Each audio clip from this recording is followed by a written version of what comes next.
인도함 받으면 좋을 것 같습니다.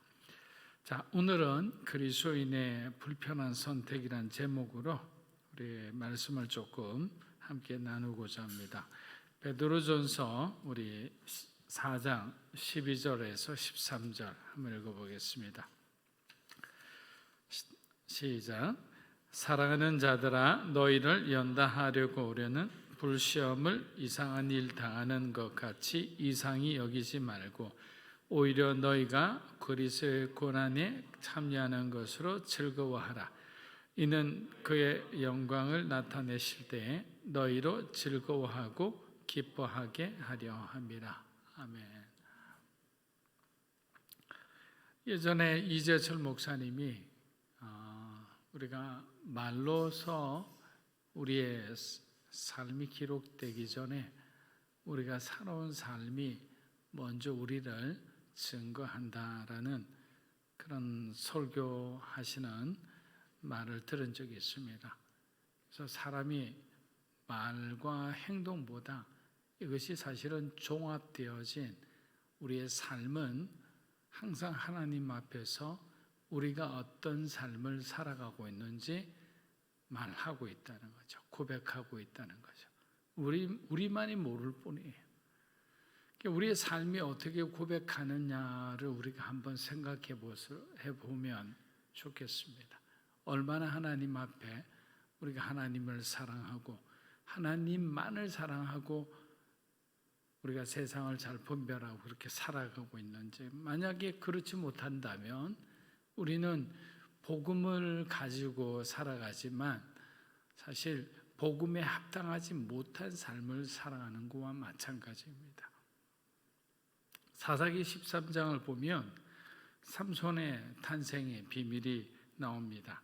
아이를 갖지 못한 마노아의 가정에 하나님의 천사가 갑자기 나타났어요. 우리 인생 가운데도 이렇게 하나님이 불현듯 나타나셔서 말씀하실 때가 있죠. 초자연적으로 나타나시지는 않지만 어떤 환경을 통해서, 어떤 사람을 통해서, 아니면 오늘 같은 이런 예배를 통해서 우리가 꼭 들어야 하는 그 말씀을 하나님이 우리 인생을 변화시키는 어떤 레마의 말씀으로 전해주실 때가 있어요. 보통 때는 그냥 스쳐 지나가듯 들리는 말씀인데 어느 날 내 마음에 콕 들어와서 빠져나가지 않고 계속 내 마음에 묵상이 일어나는 말씀들이 있어요. 그 말씀들은 사실은 하나님이 나에게 주시는 말씀일지도 모릅니다. 그렇기 때문에 우리는 그러한 말씀을 우리가 거듭 반복해서 우리가 묵상하게 될 때는 하나님의 뜻을 우리가 한번 이렇게 곰곰이 생각해 볼 필요가 있는 겁니다. 자, 천사가 나타나서 하나님께서 이 가정에 그 필요를 채워주시겠다고 약속하셨어요. 그것은 뭐냐면 아이를 주시겠다는 거죠. 아내가 만난 천사 얘기를 들은 마노아는 처음에는 믿지 못했어요. 다시 한번 확인을 위해서 부부는 기도를 드립니다. 그때 다시 천사가 마노아에게 나타나지 않고 마노아의 아내에게 나타났고 두 사람은 하나님의 천사를 만나 자녀에 대한 약속을 재차 받게 됩니다. 그런데 여기에는 한 가지 조건이 있었어요. 그것은 뭐냐면 그 아이는 날 때부터 나실인으로 자라야 했습니다. 그래서 마노아의 아내는 많은 불편한 것들을 감당해야 했습니다. 아이는 물론 어머니도 뱃속에 아이가 태어날 때까지 포도주와 독한 것, 부정한 것을 먹으면 안 되는 것이에요. 자, 아이는 주셨어요. 근데 하필이면 그 아이가 나실인이에요. 자, 나실이든 어떤 사명을 받은 아이든 하나님께서 우리에게 주신 어떤 비전과 소망과 꿈과 축복이라면 너무나 감사한 거죠. 그런데 그 축복에는 내가 지불해야 할 뭔가의 대가가 있었던 거죠. 그 대가는 불편한 거죠. 내가 어떤 것을 희생해야 되고 어떤 것을 양보해야 되고 어떤 것을 헌신해야 되는 거예요. 이것은 인간의 관점에서 보면 다 불편한 것들이에요. 신실한 그리스도인이라 해도 거듭거듭되는 어떤 희생과 헌신에는 우리 스스로가 그것을 곰곰이 생각해 볼 정도로 우리의 삶에 불편하게 느끼는 것들이 있기 때문입니다. 나시린으로 하나님을 섬기며 살아가는 것은 얼마나 복된 일입니까? 그러나 죄악으로 얼룩진 이 세상은 그런 사람을 환영하지를 않아요. 여러분, 세상은 신실한 그리스도인들을 별로 환영하지 않아요. 우리 영현 형제가 다니는 곳도 별반 다를 바 없어요. 그렇기 때문에 신실한 그리스도인으로 살아가야 하는 이유는 세상이 그렇지 않기 때문에, 그렇지 않은 세상을 우리는 하나님의 나라로 바꾸어야 될 그런 거룩한 사명이 있는 거예요. 그렇기 때문에 불편한 여러 가지를 감수하면서 우리는 그 일에 지금 몸담기 위해서 말씀으로, 기도로 준비하고 있는 거예요. 어느 날 갑자기 하나님이 부흥의 바람을 불기 시작하면 어떤 교회, 어떤 가정, 어떤 기업, 어떤 사람이 갑자기 확 변하는 거예요. 여러분, 담배도 갑자기 끊고 술도 갑자기 끊는 사람이 있어요. 정말 성령 받아서. 뭐 천천히 오늘 5개, 내일 3개 이렇게 하질 않아요. 왜? 하나님의 거룩이 들어오니까 지금까지 내가 살아왔던 내 안에 있는 이 더러운 어떤 욕심들, 어떤 세상적 마음들이 견디지를 못하는 거예요. 물과 기름이 함께 못 있듯이 그 거룩함이 들어오는 순간에 이 어둠은 떠날 수밖에 없는 거예요. 타협할 수가 없습니다. 그래서 완전한 여러분의 개인 부흥이 일어나면 여러분의 가정의 부흥은 이제 시간 문제죠. 그 개인 부흥이 일어난 사람이 얼마나 그 가정을 위해 기도하고 또 그렇게 살아내느냐. 우리 아들이 변했네. 네가 왜 변했나? 그리고 엄마 아빠가 평소 때처럼 좀 가끔씩 태클을 걸고 막 이렇게 불편하게 하기도 했는데도 아들이 변하지 않는 거예요. 똑같은 마음으로 생글생글거리고 집안일로 열심히 하고 바깥에서도 좋은 어떤 이 결과를 가져오고. 네 왜 그렇게 변했니? 사실은요, 엄마 저 교회 나가기 시작했어요. 예수 믿기 시작했어요. 근데 예수 믿기 시작하니까 왜 이렇게 내 마음이 기쁜지 모르겠어요. 매일마다 내게 뭔가 힘이 쏟는 듯하고. 엄마 아빠도 함께 저랑 예수 믿었으면 좋겠어요. 이런 형태의 간청은 너무나 많아요. 그렇기 때문에 하나님께서 여러분에게 말씀하시는데 아주 여러분들이 예민하게 잘 들으셔야 되는 거예요. 그렇게 오늘날의 나실인이라 할 수 있는 그리스도인들, 저와 여러분은 세상 속에서 빛나고 구별된 삶을 살아야 하는 거예요. 구별됨이란 단어를 어떤 신학자는 불편한이란 단어를 사용하여 거룩하게 산다는 것은 그리스도인에게 불편한 삶을 각오하는 것이다 라고 말하기도 했습니다. 우상에게 바쳐진 제물을 먹는 문제는 윤리적으로 규정할 수 없는 아디아포라의 문제입니다. 신앙 용어죠. 아디아포라의 문제입니다. 아디아포라란 하나님께서 명령하시지도 그렇다고 금지하지도 않은 행동들을 가리킵니다. 즉 그것은 실행해도 그만 행하지 않아도 죄가 되지 않는 아주 대수롭지 않은 것들을 말하는 거예요. 그래서 아디아포라라는 말 자체가 대수롭지 않은 이런 그런 뜻을 가지고 있어요. 본질적으로 선악과 관련되지 않았을 뿐만 아니라 구원의 문제와도 직결되지 않은 것을 아디아포라합니다. 우리 일상의 삶 가운데 아디아포라는 너무너무 많죠. 왜? 하나님은 그 우리들의 어떤 행동을 촘촘히 어떤 작은 율법까지 만들어서 모든 것이 하나님의 어떤 의사와 연결되게 하지 않으셨어요. 이 공간을 두셨어요. 그 공간을 두셔서 인간이 스스로 그 공간에서 자유의지를 주셔서는 선택할 수 있도록 하신 거예요. 때로는 애매모호한 상태죠. 죄를 지을 수도 있고 죄를 짓지 않을 수도 있는 그런 애매모호한 상황 가운데 인간을 집어넣어서 그 인간이, 그 그리스도인이 죄를 짓는지 짓지 않은지 하나님은 지켜보고 계시는 거예요. 아무도 보지 않는다고 해서 우리는 하나님조차도 우리를 보지 않는다고 생각하면 천만의 만만의 말씀이죠. 하나님은 보고 계시죠. 우리가 무엇을 선택한지, 이런 아디아포라의 상황 속에서 하나님을 끝까지 신뢰하고 주님의 자녀로서의 합당한 선택과 행동을 하는지. 그리스도인들이란 바로 그냥 드러난 어떤 그런 율법은 반드시 지켜야 되죠. 그러나 아디아포라라는 어떤 애매모호한 그런 상황 속에서 그리스도인들이 빛이 나야 이 세상이 빛이 나는 거예요. 작은 일에서 하나님의 사람으로서 정직하게 거룩하게 행동하는 거예요. 그렇게 한 사람 한 사람이 크게 어떤 숭배하는 그런 역사를 일으키기 전에 작은 일에 내가 불편해도 조금 더 이 사회를 우리가 깨끗하기 위해서 지나가다 휴지 하나 주는 것이 아디아포라에서 여러분이 승리하는 거예요.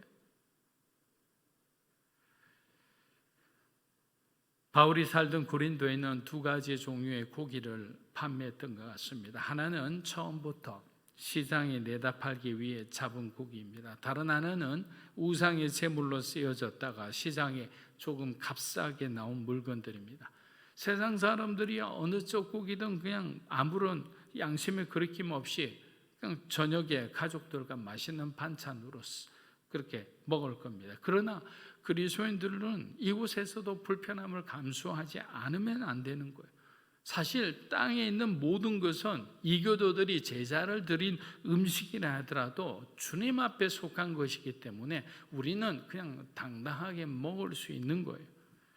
다만 조건이 하나 있는 거예요. 누군가 이것이 우상의 제물인 것을 나에게 얘기해 주었을 때 그 얘기해 준 사람이 실족하지 않도록 아무리 배가 고프고 내가 좋아하는 음식이라 하더라도 그리스도인은 불편을 감수하고 먹지 않아야 된다는 거예요. 예수님을 믿지 않았다면 맛있는 음식을 마음껏 먹으며 누릴 수 있을 건데 그리스도인이라는 이유 때문에 우리는 지금도 많은 것을 포기하고 절제하고 있습니다. 예전에 예수 믿기 전에 술을 아주 많이 먹던 아주 호탕한 한 집사님이 계셨어요.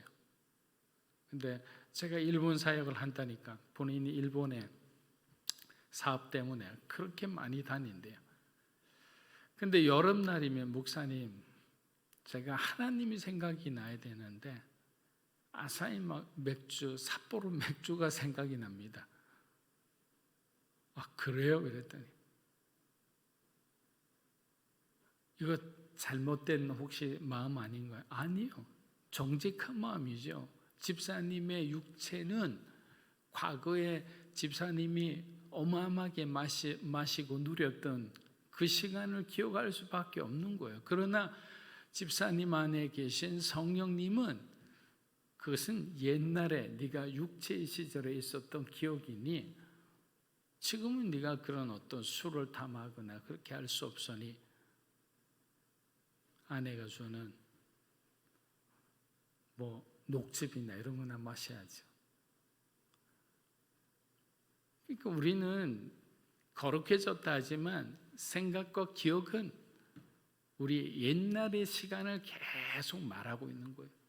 그래서 그 사단이 말하는 그 우리의 과거에 혹시 부끄러웠던 그 죄들을 우리는 그 속삭이는 그 순간에 쏘아서는 안 되는 거예요.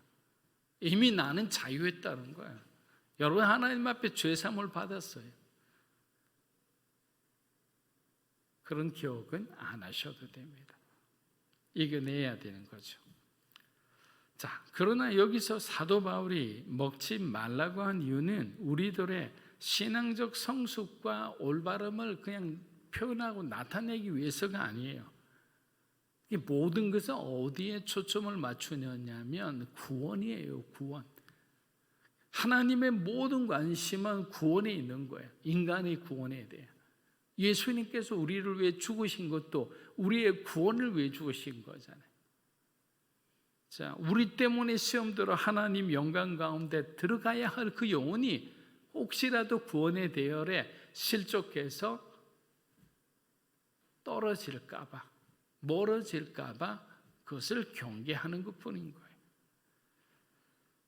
우리로 인하여 누군가가 넘어지지 않도록, 그들이 구원을 받는데 방해가 되지 않도록 그리스도인들은 말과 행동을 조심해야 된다라는 거예요. 때로는 우리가 억울할 때가 있는 거예요.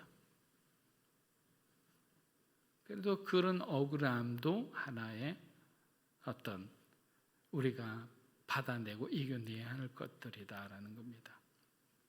사랑하는 여러분, 우리 안에 있는 오염된 것들을 다 버리고 그리스도의 거룩한 옷을 입게 되는 순간 우리는 진정으로 그리스도 안에서 자유하게 될 것입니다. 그리고 이렇게 살아온 것이 정말 잘했다고 그렇게 우리가 느끼게 되는 거예요. 진리를 아는 만큼 우리는 거룩해지고 진리를 아는 만큼 우리는 하나님과 가까이 동행할 수 있기 때문입니다. 만일 저와 여러분이 하나님의 진리 가운데 거한다면 우리 안에 지금 변질된 것들이 뭔가 이렇게 이상이 있는 것들이 이제 거룩한 변화를 일으키는 거예요. 내 안에 잘못된 어떤 성품들이, 어떤 습관들이, 그런 것들이 다 조정이 되는 거예요. 변화되는 거예요. 예수 믿고 난 뒤에도 계속 술집에 가고, 예수 믿고 난 뒤에도 계속 아내를 폭행하고, 예수 믿고 난 뒤에도 자기 마음대로 그렇게 투기하고 도박하는 사람들, 그런 사람들은 예수 믿었다고 말을 할 수가 없죠. 진정으로 거듭난 사람은 그렇게 살지 않기 때문입니다. 우리 안에 거룩한 내적 변화가 일어나야 되는 거예요. 사역자들도 마찬가지입니다. 우리가 사역자들이라 이가 뭔가 다 거룩한 건가? 절대로 아니죠. 여러분하고 똑같습니다. 그러나 이 직책을 맡겨주었기 때문에 더욱더 많은 거룩의 부담감을 안고 살아갈 뿐이에요. 다시 한번 말씀드리지만 그리스도인으로 사는 것은 불편합니다. 하고 싶은 것 많이 할 수 없습니다. 세상 사람들이 누리는 것 다 누리지 못합니다. 재벌의 아들이 목사가 되었다면 아버지가 돈이 많아도 목사 아들은 이제 더 이상 스포츠카를 타고 교회로 출근할 수가 없습니다. 내 돈 내고 내가 원하는 차를 못 타냐고 하는 그 사람은 목사가 되지 않는 게 훨씬 더 편안합니다. 오히려 교회와 선교사들을 지원하며 사는 것이 그에겐 더 큰 의미가 있지 않겠습니까? 자기가 지금 어마어마한 돈을 갖고 있어도 자기가 목회자가 되는 순간은 그 다음부터는 목회자의 옷을 입고 목회자에 맞는 삶을 살아야 되는 거예요. 그러니까 너무 많이 가진 사람은 그 부자 청년처럼 자기의 모든 것을 다 버리고 주님을 따르기가 너무너무 힘드는 거예요. 지금까지 자기가 살아왔던 것, 자기가 누려왔던 그 삶이 이제는 없어진다고 생각하니까 주님을 향해 따라가는 사명의 길이 고난의 길처럼 느껴지는 거예요.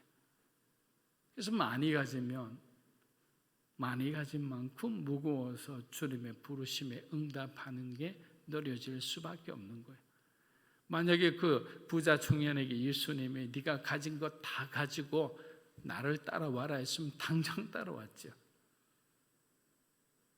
그만큼 우리가 뭔가 손에 쥐는 소유라는 것은 나를 움켜쥐는 화가 되기도 하는 거예요.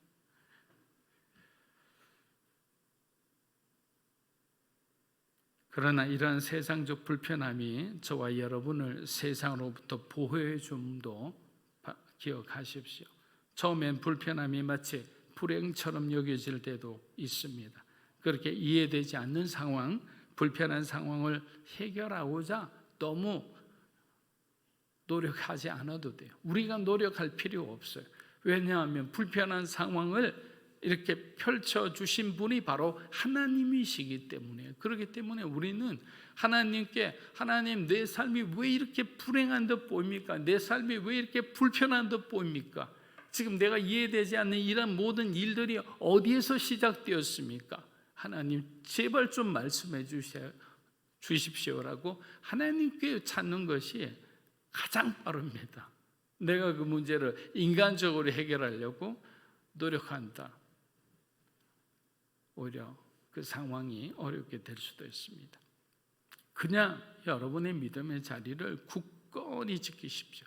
그러면 마노아 부부를 찾아오신 하나님이 저와 여러분에게도 찾아오시리라 믿습니다. 베드로전서 4장 12절에서 13절 우리 한번 읽어보겠습니다.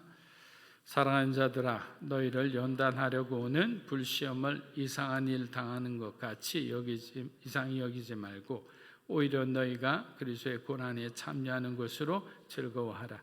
이는 그의 영광을 나타내실 때에 기뻐하게 하려 합니다. 자, 베드로는 그리스도인들은 불신자들의 행실에 대해, 그리고 그들이 자신들의 가하는 시련들을 이상히 여기에서는 안 된다고 말합니다. 예를 들어 로마 황제 네로가 그리스도인들을 핍박하는 거, 이런 거 이상하게 여기지 말라는 거예요. 또 불신자들이 여러분들을 핍박하고 여러분들을 모함하고 여러분들을 아주 적대시하는 그런 행동 당연하게 여기라는 거예요. 그런데 여기 보면 뭐라고 되어 있느냐? 이 말을 왜 했을까? 자, 그 당시에는 이방인 가운데 그리스도인이 된 사람들이 있었어요. 그 사람들은 이 신앙으로 인해서 받는 이 불편함과 어려움과 이런 박해들을 잘 이해를 하지 못했거든요. 그런데 유대인들은 오랫동안 신앙 때문에 어떤 그리스도와 관계는 없었지만 이미 훈련이 돼 있었던 거예요. 수많은 이방인들이 이제 예수를 믿기 시작하는데, 아니 예수 믿으면 잘 되어야지, 예수 믿으면 복 받아야지, 예수 믿으면 내 삶이 잘 되어야지, 왜 예수 믿기 시작하자마자 이런 어려움들이, 이런 핍박들이 우리 가정 가운데 옵니까? 라는 물음표가 있었던 거예요. 그런 어떤 신앙적 질문에 대해서 베드로가 얘기하는 거예요. 예수 믿고 이 땅 가운데 살아가는 것은 믿지 않는 자들에 의해서 적대시당하거나 핍박당하는 것은 너희들이 당연한 것으로 생각하라. 오히려 예수 이름 때문에 핍박받는 것을 자랑스러워하라라는 것이 사실 베드로가 하고 싶었던 말입니다. 오늘날 우리 사회도 마찬가지입니다. 여러분, 핍박받다 예수 믿고 나면 여러분의 가정이 혹시라도 이제 사업이 어려워지면 꼭 그런 사람들이 있어요. 너희는 예수 믿는데 그렇게 집안에 어려움이 많으냐라고 야단치는 그런 어떤 친척들이 있어요. 사실 그럴 때 제일 난감해요. 이런 질문에는 사실 세상이 정의하는 복과 성경이 말하는 복의 차이를 그들이 이해하지 못해서 하는 말인데, 우리가 그 정의를 제대로 이해하지 못하고 이 구원의 복음에 대해서 우리가 말씀을 통해서 잘 정리가 되지 않으면 사실 반박하기가 사실 어렵거든. 그런데 그 순간에 딱 말씀을 통해서 하나님께서 이런 우리에 대해서 인간의 어떤 타락과 구원과 그 회복에 대한 그 메시지가 말씀을 통해서 딱 전해지면 그 순간 아무 말도 못하죠. 진정한 복은 먹고 사는 복이 아닙니다. 잘 사는 복이 아닙니다. 건강도 하나님께서 한순간에 앗아가시면 인간의 건강은 그냥 사라지는 어떤 풀꽃과 마찬가지인 거예요. 그러나 믿는 자에게는 영원한 세계가 있지 않아요.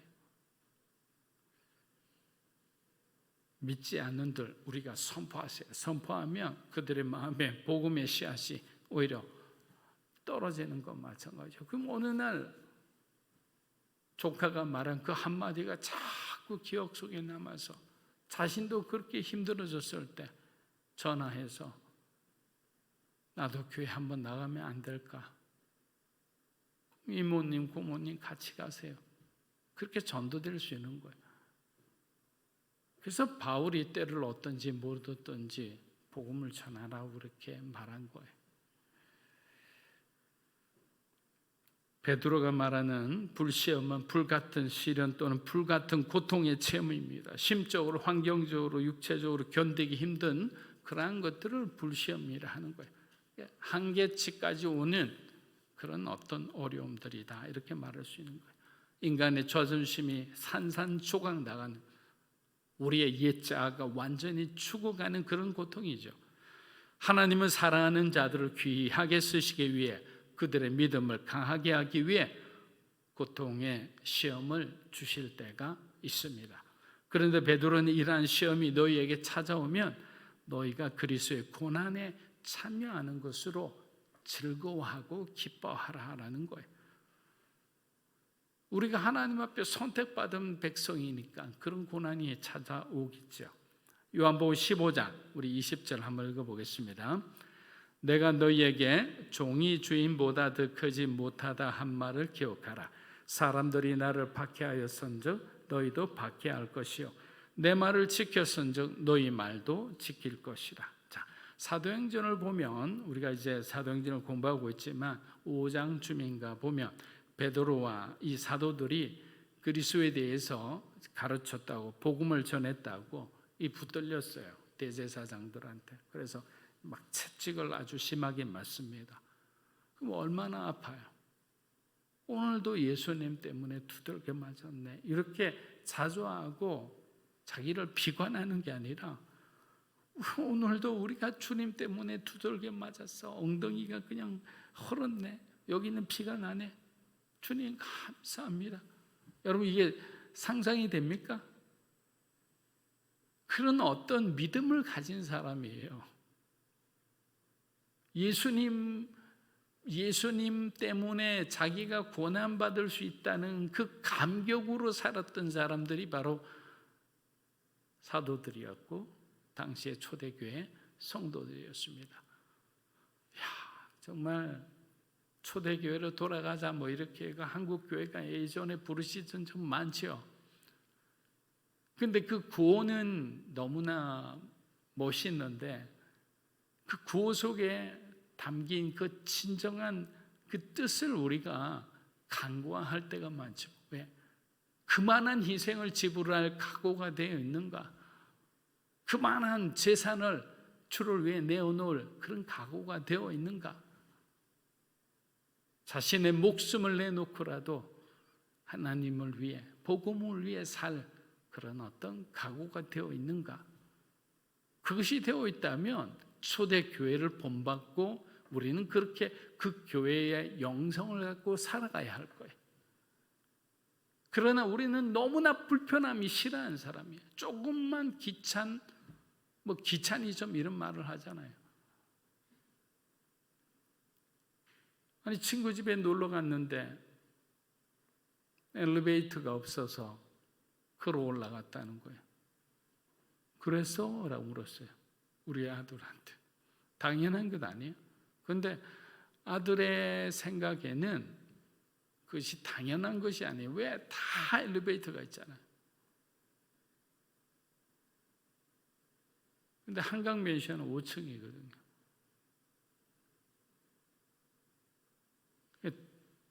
그 말은 뭐냐면 불편했다는 거예요. 놀러 간 기쁨보다 오르락 내리락 했던 그 짧은 기간이 그게 짜증나는 거예요. 우리 너무 많이 불편해하는 사람들이에요. 그렇기 때문에 그런 불편함을 내려놓을 수가 있어야 돼요. 오히려 주님 때문에 우리의 불편함을 우리가 사서라도 자발적으로 그 불편함을 감내할 수 있는 사람들이 되어야죠. 그래야 초대교회 영성을 가진 사람들이 되는 거예요. 아무나 되는 게 아니에요. 말로만 우리가 그렇게 됩시다라고 한 것이 그렇게 해도 되지 않는 거예요.